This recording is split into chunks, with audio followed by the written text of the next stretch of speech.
하나님의 말씀 창세기 25장 9절에서 26절까지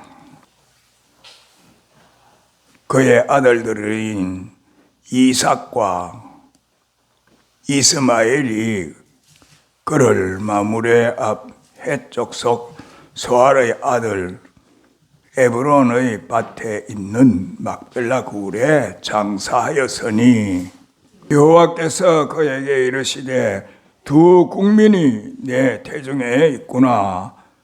두 민족이 내 복중에서부터 나누이리라. 이 족속이 저 족속보다 강하겠고 큰 자가 어린 자를 섬기리라 하셨더라. 먼저 나온 자는 붉고 전신이 트럭 같아서 이름을 에스라 하였고. 살아계신 우리 하나님 감사합니다. 찬송합니다. 주님의 귀하고 놀라운 은혜가 이곳에 임하게 하신 주님 감사합니다. 한평생 주님만 따르며 목회에 온 삶을 바치고 이제 은퇴하신 후에 사랑하는 주님의 귀한 동역자들이 함께 모여서 사모님들과 함께 예배하는 이곳에 주의 영이 충만하게 임하시고 주여 늘 항상 주의 손길이 계속해서 임하는 역사들을 보게 하옵소서. 이 시간도 미천한 종 보내주셨으니 주님 말씀에 은혜 주시고 은총을 베풀어 주옵소서. 감사드리며 우리 구주 예수 그리스도 이름으로 기도하옵나이다. 아멘. 리브가가 아들 쌍둥이를 낳지요. 그 아들은 붉고 털도 많고 또 그 뒤에 보면은 익숙한 사냥꾼이다 그랬어요. 죽이기를 잘하는 아들이고 그 당시에로 보면은 최고로 유능한 사람이 사냥을 잘해야 됩니다. 그 당시로서는 목축사회지만은 들 사람으로서는 사냥을 잘해야 장래가 촉망되는 거죠. 그러니까 에서는 앞날이 아주 밝은 사람이에요. 그래서 그 에서의 모습은 보면 그 장성에서 결혼을 하는데 여인들이 부모에게 효도를 못합니다. 그래서 상당히 그 이삭과 리브가에게 근심 덩어리가 된 것을 26장 34절, 35절 그리고 27장 46절에서 언급하고 있고 또 28장 8절에 가면은 에서 자신이 봐도 자기 아내들이 부모님께 효도를 못하고 있는 것을 인정하고 있는 걸 보게 됩니다. 우리 사랑하고 존경하는 우리 목사님들과 또 사모님들 지나온 삶을 돌이켜보면은 사모님들은 어쩌면 그런 분들도 있을지 모르겠어요. 우리 목사님이 목회만 안 했으면 내가 지금 좀 더 편안하게 살 수 있을 텐데 그런 분들도 혹 있을지 모르겠어요.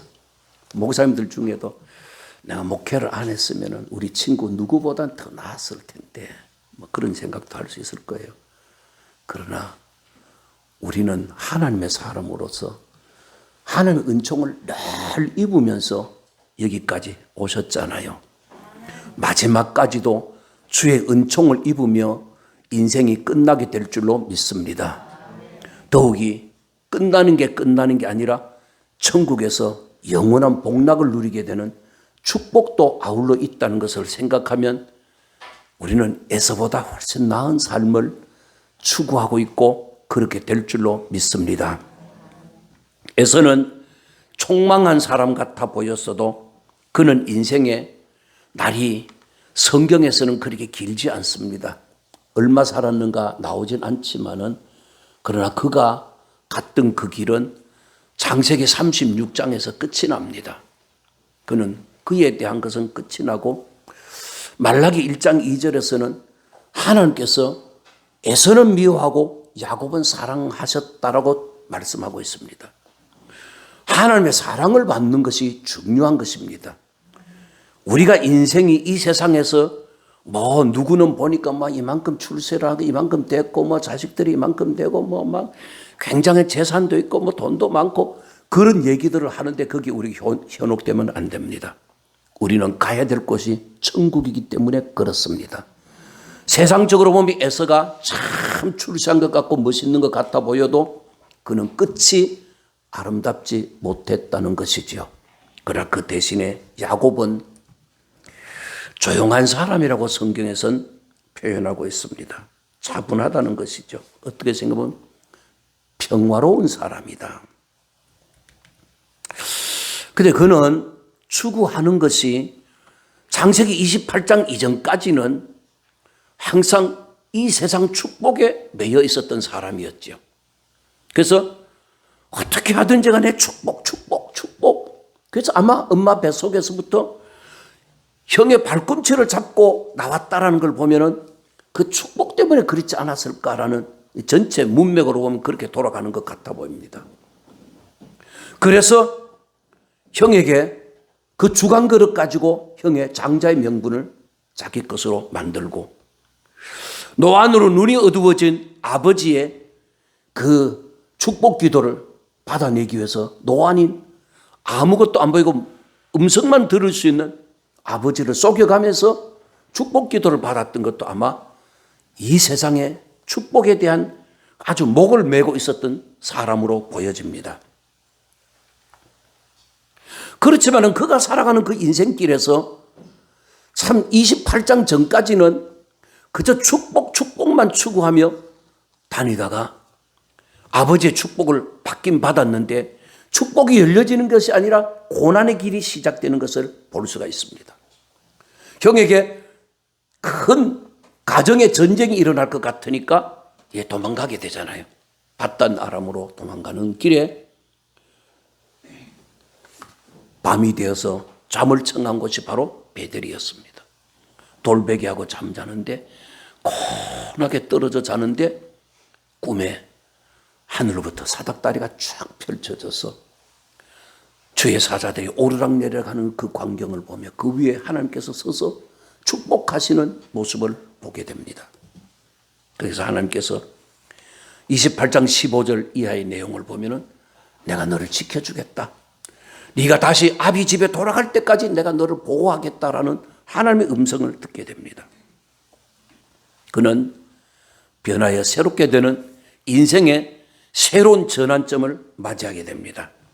16절을 보면은 여호와께서 과연 여기 계시거늘 내가 알지 못했다라고 고백합니다. 하나님이 그와 함께 계시는 인생살이인데도 불구하고 28장 그 전까지는 하나님이 자기와 함께 하시는 것을 몰랐다는 거예요. 그런데 지금부터는 뚜렷이 안다는 거예요. 우리가 인생 살아가면서 하나님 앞에 하나님이 나와 함께 계시는구나라는 것을 느끼고 산 것이 얼마나 많았습니까? 목사님들 목회 현장에서 하나님은 과연 내 편에 계시는구나, 나와 함께 계시는구나라는 것을 많이 느꼈을 것입니다. 지금도 그 기억은 생생하실 것입니다. 사모님들도 아울러 그렇게 생생한 하나님의 역사를 많이 체험하셨을 것입니다. 우리는 죽을 때까지 하나님의 은혜 역사를, 흔히 말하는 따끈따끈한 하나님의 은혜 역사를 체험하며 나아가야 될 줄로 믿습니다. 하나님의 보장을 받는 축복 기도를 또다시 베델에서 받은 거나 마찬가지죠. 이제 좋다고 외삼촌 집에까지 도착합니다. 갈 땐 뭔 생각을 했을까요? 가장 사랑 많은 외삼촌으로 생각했겠죠. 저도 어릴 때 생각해보면 외가가 그렇게 좋았어요. 근데 이 야곱이 도착한 외가는 그렇지 않았습니다. 사기꾼 중에 고수 사기꾼이 기다리고 있었던 것이죠. 참. 기는 놈 위에 나눈 놈이라고 보통 사기꾼이 아니잖아요. 이 사기꾼이 거기 기다리고 있었던 것이죠. 왜요? 내가 사기꾼이다 그러고 기다린 게 아니라 사기를 쳐먹기 딱 좋은 놈이 한 놈 들어왔으니까요. 아주 사기를 많이 쳤습니다. 29장 15절 이하에 보면은 한 달 외삼촌 집에 있었는데, 야, 너를 그냥 공짜로 우리 집에서 일하게 할 수는 없지 않느냐? 품값을 정하자. 이렇게 얘기합니다. 그럼 뭐 좋은 일이죠. 근데 성경에서는 31장 7절에 보면은 야곱이 자기 아내들에게 하는 말이, 당신들의 아버지가 나에게 품값을 10번이나 변경했다라고 얘기를 합니다. 여러분, 10번만 했겠어요? 저는 이렇게 얘기하고 싶어요.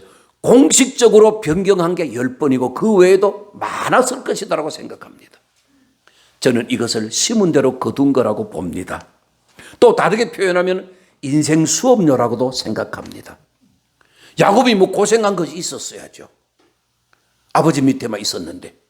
그랬으니까 인생이라는 건 어느 시점에 가서 고생문을 통과하지 않고는 안 되는 그런 고생 수업료를, 인생 수업료를 외삼촌 집에서 톡톡히 내고 있는 장면이 아니었을까, 그렇게 생각해 보는 것이죠. 그렇게 하면서 고생을 참 많이 하지요. 근데 그가 창세기 28장 16절에서 하나님 만난 이후에는 변하는 거예요. 10번이나 품값이 변경되고 그리고 그 외에도 수차례 변경됐을 걸로 보는데, 그렇다면 28장 전에 야곱이었을 것 같으면 어떻게 해야 돼요? 흔히 하는 말로 옛 가락이 나와야죠. 외삼촌 나와 막, 그리고 10원짜리 20원짜리 욕 막 해가면서 할 거 아니겠어요? 근데 그러지 않아요. 시편 123편 1절 2절의 내용을 보면은 종의 눈은 상전의 손을 기다리고 여종은 주모의 손길을 기다림처럼 우리는 여호와 하나님의 손길을 기다린다라고 고백합니다. 야곱이 그런 삶으로 바뀌었다는 거예요. 할렐루야. 우리가 인생을 살아가면서 살아갈수록 점점 더 이제 우리의 인생은 점점 육신은 후패해져 가고 영적으로 날로 새로워져야 될 줄로 믿습니다. 어떻게 해요? 주님을 바라보는 그 마음으로 새로워져야 될 줄로 믿습니다. 야곱이 28장 전에는 그래도 나름대로 사내잖아요. 혈기가 있었을 거란 말이에요. 근데 28장 이후에는 오직 하나님만 바라보는 거예요. 자기 수단과 방법을 가리지 않고 왔던 28장까지에서는, 28장 전까지는 자기의 모습이 드러났지만은 이제는 자기의 모습이 드러나지 않고 오직 하나님께 다 맡기고 가는 것을 보게 된다, 그 말입니다. 근데 30장 30절에 보면은 자기가 나는 언제 내 집을 세우겠나 이렇게 고백해요. 다시 말하면 외삼촌은 내가 오기 전에는 별로 소유가 많지 않았는데 내가 오고 난 이후에는 외삼촌의 소유가 이렇게 많아졌는데 나는 뭐냐라는 거예요. 나는 아직 처가살이 16, 7년을 했는데 아직도 거짓 신세를 면하지 못하고 있지 않느냐, 이런 얘기죠. 그 말은 외삼촌에게 당신 잘 들으시오. 외삼촌 나 부자 되게 해줘요. 이런 얘기잖아요. 한편으로 생각하면. 근데 그 다음이 중요합니다. 그는 32절에 가면은 외삼촌과 품값을 정하게 되는 걸 보게 됩니다. 품값을 정하는데 외삼촌이 들어볼 때 영 바보 멍청이 같은 소리를 하는 겁니다. 앞으로 양떼 중에서 내 품값은 아롱진 것, 점 있는 것, 검은 것, 양떼나 염소떼에서 그런 거는 전부 내 거 됩니다. 외삼촌 잘 알아들으세요. 잘 들어봐요. 외삼촌. 그리고 지금 이게 순양 중에, 순염소 중에 아롱진 거나 점 있는 거나 그리고 검은 것은 다 저 멀리 데리고 가세요. 다 데려가세요. 사흘 길을 띄워놓습니다. 이건 바보 중에 바보의 행동입니다. 누가 봐도 순양이, 순염소가 아롱지고 점 있고 검은 것이 암놈하고 교미를 해야 아롱지고 점 있고 검은 것이 나오는데 그 순놈들은 다 떼어가지고 저 3일길을 떼어놨어요. 그 와서 교미할 수가 없어요. 다시 바꾸면 야곱은 28장 이후에 그의 삶이 전적으로 하나님만 의지하고 가는 삶이었다라는 것이죠. 할렐루야.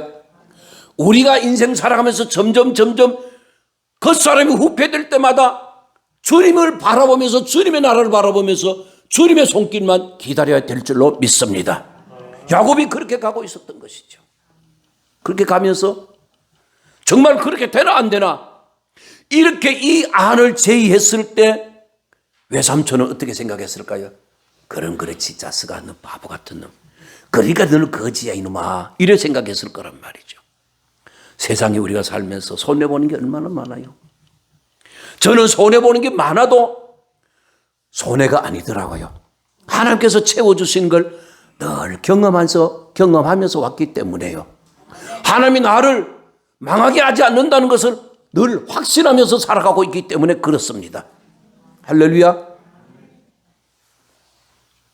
이렇게 해놓고 난 뒤에 순놈들은 저 멀리 가 있고 그리고 여기에서 나오는 것들이 이제 기대하시라 개봉박두인데 이것들이 저들끼리 교미하는데 하나님의 방법으로 하잖아요. 신풍나무, 단풍나무, 살구나무 가지 꺾어서 껍질 벗겨가지고 그 다음에 물 구유에 세워놔놓으면 거기 와서 물 먹고 교미하고 그렇게 새끼 낳는데 야곱이 외삼촌에게 제안했던 그대로 막 쏟아져 나오는 거예요. 할렐루야. 외삼촌 라반은 이런 일이 절대로 일어날 수 없다고 생각했을 것인데 야곱에게는 이런 일이 당연히 일어나고 있었다 이 말입니다. 세상 사람들은 몰라도 하나님의 역사는 이렇게 말로 할 수 없는 큰 역사가 일어나고 있다는 사실을 보여주고 있는 것이죠. 여러분 이런 것을 목회하면서 많이 경험하셨을 거예요. 저 같은 띨띨이도 많이 경험했는데 여러분 사모님들도 많이 경험하지 않았겠어요? 인간의 방법이 아니라 하나님의 역사. 할렐루야. 하나님의 역사가 우리 삶을 계속해서 지배해왔고 앞으로도 다스려 갈 줄로 믿습니다. 결국은요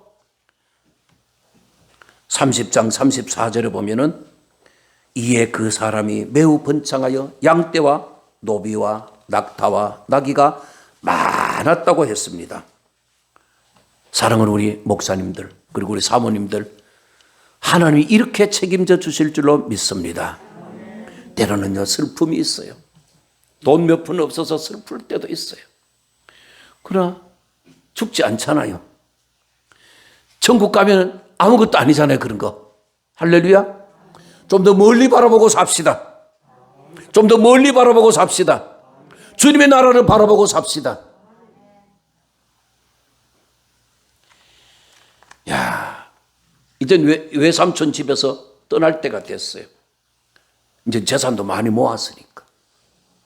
요거는 빼앗기면 안 되는 거예요. 하나님께서 보장해 주시는 것. 아롱지고 점있고 검은 것. 이건 외삼촌과 마지막 합의했던 안에서 나온 거란 말이에요.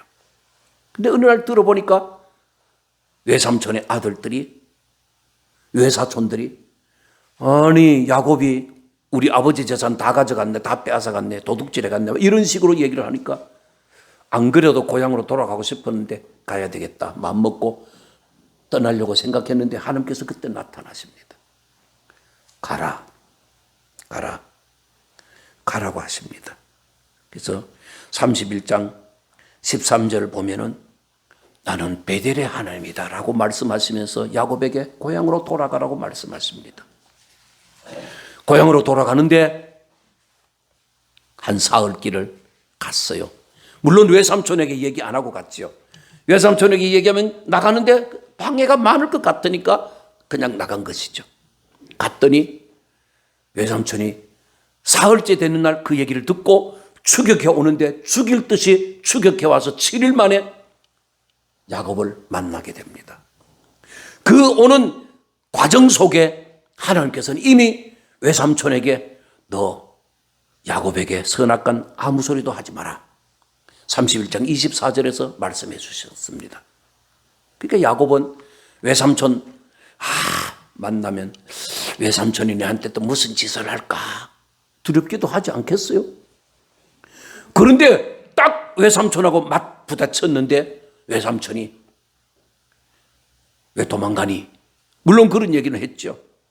그렇지만은 결과적으로 얘기할 때 내가 너를 쉬운 말로 패 죽이려고 했는데 오는 길에 하나님께서 너에게 아무 소리도 하지 말라고 그래서 내가 참는다. 이렇게 된 거죠. 여러분, 하나님께서는 우리를 역전시키는 축복도 많이 경험하셨을 줄로 믿습니다. 인생의 역전이 하나님으로부터 오는 것이죠. 하나님의 도우시는 은혜 얼마나 감사해요.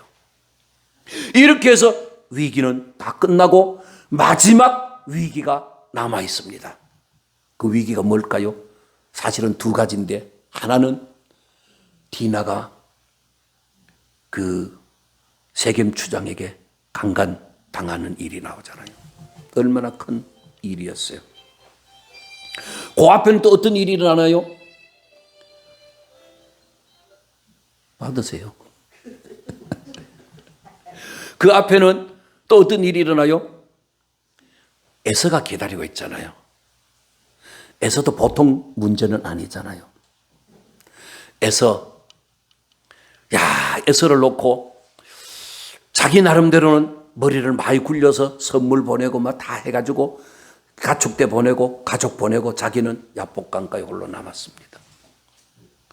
밤을 새는데 하나님께서 그 밤에 주의 사자가 나타나서 전쟁하듯이 씨름을 하잖아요. 오죽했으면은 허벅지 다리를 쳐서 위골이 되었다라고 할 만큼 치열했던 전쟁이었잖아요. 뭡니까? 하나님의 은혜가 아니면 안 된다는 거예요. 야곱의 인생 하나님의 은혜가 아니면 안 된다는 거예요. 할렐루야. 우리의 인생, 남은 인생길도 하나님의 은혜가 아니면 안 된다는 고백을 날마다 해야 될 줄로 믿습니다. 하나님의 은혜가 아니면 안 된다는 거예요. 그리고 강을 건너갔더니 형은 생각 의외로 부둥켜 안고 눈물을 흘리며 서로 펑펑 울면서 아마 서로 화해했겠죠. 400명의 군사 거느리고 있었던 거 다 해체시키고 서로 부둥켜 안고 눈물 흘리고 있었던 것이죠. 그 이후에 디나 사건이 나오잖아요. 그때도 어떻게 됩니까? 레아의 아들들이 가서 세겜에 그 남자들 다 도륙해버렸어요. 이 소문이 그 주변에 쫙 퍼져버린 거죠. 그 주변 족속들이 얼마나 강한데 야곱은 속으로 많이 떨고 있었습니다. 이때 하나님께서 35장에 나타나셔서 베델의 하나님이 또 너 베델에 올라가서 하나님 앞에 번제를 드려라 라고 말씀하시죠. 그때 올라가는데 그 주변의 족속들이 오히려 자기들이 두려워하고 있는 거예요. 야곱이 두려워했어야 되는데 야곱은 당당하게 올라가게 되고 그 주변의 족속들은 두려워하고 있는 것을 보게 됩니다. 하나님께서 계속해서 붙잡으시고 축복하시는 은혜를 야곱이 입어가고 있는 걸 보게 되는 것이죠.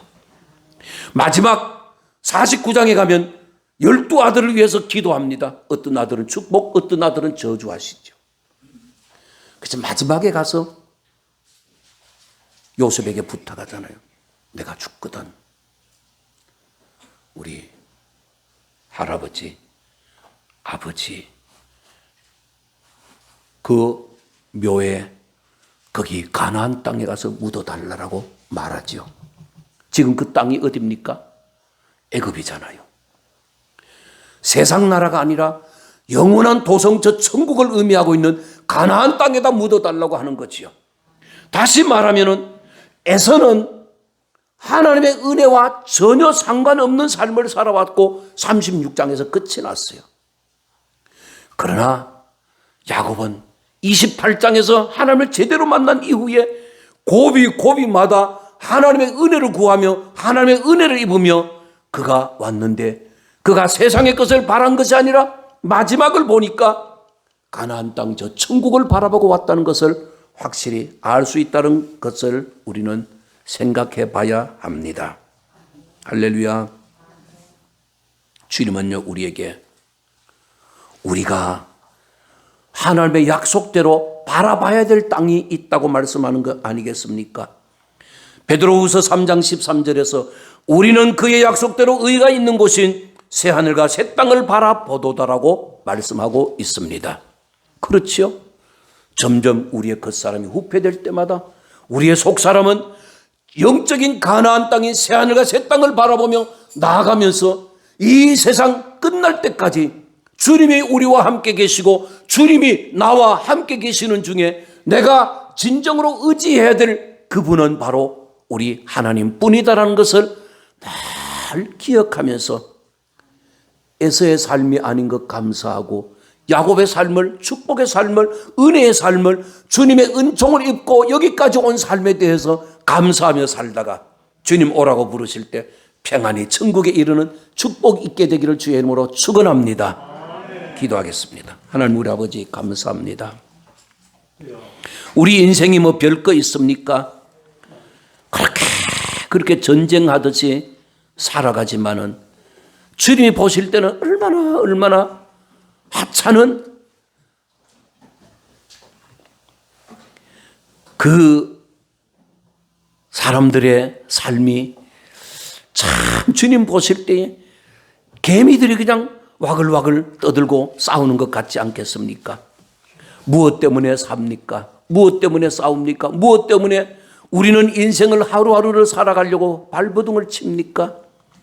주님, 이 세상은 다 끝나는데 에서의 삶이 아니라 주님만 바라보는 창세기 28장 이후에 축복의 삶을 추구하며 나가는 하나님의 종들이 다 되기를 소원합니다. 인생 여기까지 오면서 하나님의 은혜 붙잡고 목회 주님이여 젊은 날을 다 바치고 오신 우리 목사님들을 축복하여 주옵소서. 야곱에게 고비고비마다 역사하셨던 하나님, 사랑하는 우리 목사님들을 축복하여 주옵소서. 그 뒤에서 눈물 흘리며 따라오신 우리 사모님들 주님께서 위로하시고 은혜를 베풀어 주시옵소서. 남은 인생길에도 하나님께서 계속해서 베풀어 주신 은혜의 역사가 계속해서 임하도록 은총 주옵소서. 날마다 기쁘고 즐거운 일이 많아지도록 은혜를 주시고 천국 갈 때까지 평강을 누리며 건강하도록 지켜 주옵소서. 목사님들 사모님들이 주님이여 주님의 나라에 이를 때까지 병원 신세지지 않고 요양원 신세지지 않고 주님이여 평안히 잠자다가 천국 갈 수 있도록 복 내려 주시옵소서. 자녀 자손들이 크게 잘되어 하나님 앞에 은총 입었음을 아버지 간증하며 살 수 있도록 도와주시옵소서. 오늘 또 주님 우리 은목교회를 주님 축복하시는 주님께 감사를 드립니다. 영광 받아 주옵소서. 우리 은목교회가 계속해서 주님께 영광 돌려드리게 넉넉하도록 하늘의 은혜로 복을 입혀 주시옵소서. 감사드리며 우리 구주 예수 그리스도 이름으로 기도하옵나이다. 아멘. 지금은 우리 구주 예수 그리스도의 은혜와 하나님 우리 아버지의 만극하신 사랑하심과 성령님의 교통하시고 인도하시고 위로하시고 복 주시는 은혜가 사랑하는 우리 은목교회 위에와 또 우리 목사님들 그리고 또 우리 사모님들 그리고 사랑하는 우리 목사님 사모님의 모든 자녀 자손들 위에 그리고 우리 한국교회와 우리 대한예수교 우리 합동측 장로회 우리 합동측 교단 위에 그리고 우리 대한민국 위에 이제로부터 영원토록 항상 함께 계실지어다. 아멘.